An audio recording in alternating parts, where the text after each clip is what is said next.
Eh bien, bonjour Laure, Laure Bonjour. Montaigne. Vous êtes lectrice animatrice de l'ASCET, l'association pour la scolarisation des enfants tziganes. Et bien justement, nous allons parler de ces enfants tziganes en France. Est-ce que l'on sait, par exemple, combien ils sont? Bah, c'est difficile de répondre à cette question, surtout au niveau de la France, et je suis même pas sûre que les chiffres existent. Moi, je peux davantage parler de mon vécu avec ces enfants sur la métropole lilloise, en essayant de préciser ce qu'on entend par enfants de Tziganes non sédentaires. Mmh. Alors, en fait, il y a 2 profils. Il y a les enfants, roms migrants qui viennent des pays de l'Est, comme la Bulgarie ou la Roumanie. Et les familles que je côtoie, vivent dans des cabanes en matériaux de récupération ou dans des vieilles caravanes qui ne roulent plus. Mais ces familles sont régulièrement expulsées et elles ne sont pas relogées. Alors, elles vont un peu plus loin et elles reconstruisent leurs cabanes. Et ça, c'est un gros problème pour les enfants qui, parfois, étaient scolarisés. Il faut tout recommencer, quoi. Et dans ces Mmh. conditions, on ne peut pas parler, d'enfants sédentaires puisqu'ils sont amenés à se déplacer, selon les expulsions. Après, il y a les enfants des familles françaises, qu'on appelle communément les gens du voyage. Eux, ils vivent en caravane et ils sont attachés à ce mode de vie itinérant, mais ils n'ont pas tous de la place sur les aires, qui sont construites pour eux et donc ben, ils s'arrêtent où ils peuvent et ils stationnent sur des parkings, de grande surface ou parfois sur des pâtures un petit peu à l'extérieur de la ville. Hem, alors des chiffres de l'INSEE, et du département du Nord, qui datent de 2018 montrent qu'il pourrait y avoir 2 600 enfants, français non sédentaires, rien que dans le nord de la France. Et en Mmh. fait, il est très difficile de recenser officiellement ces enfants, dans la mesure où très peu d'entre eux sont inscrits à l'école. D'accord.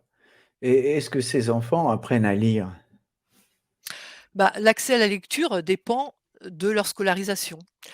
Ils sont souvent confrontés à une double difficulté. D'abord, celle de la langue, car le français n'est souvent pas leur langue maternelle, même si leurs parents sont des citoyens français, comme c'est le cas pour les gens du voyage.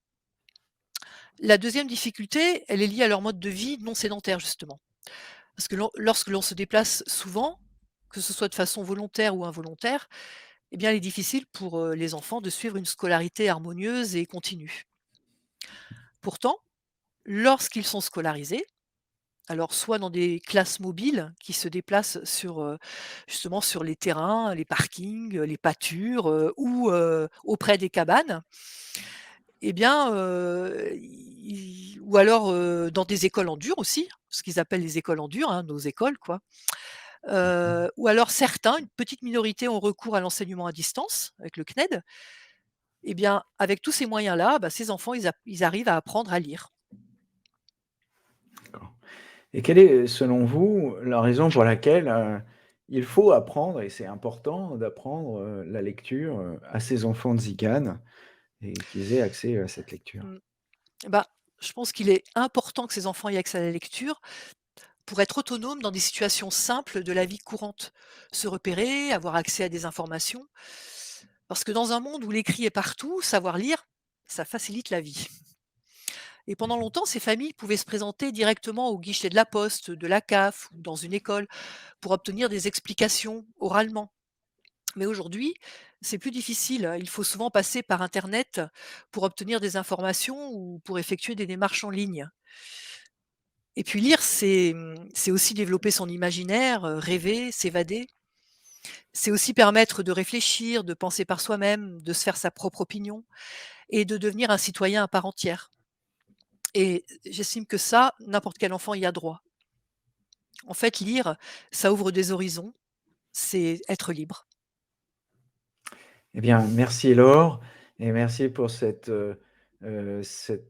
éclairage sur les enfants tziganes et sur la lecture. Merci.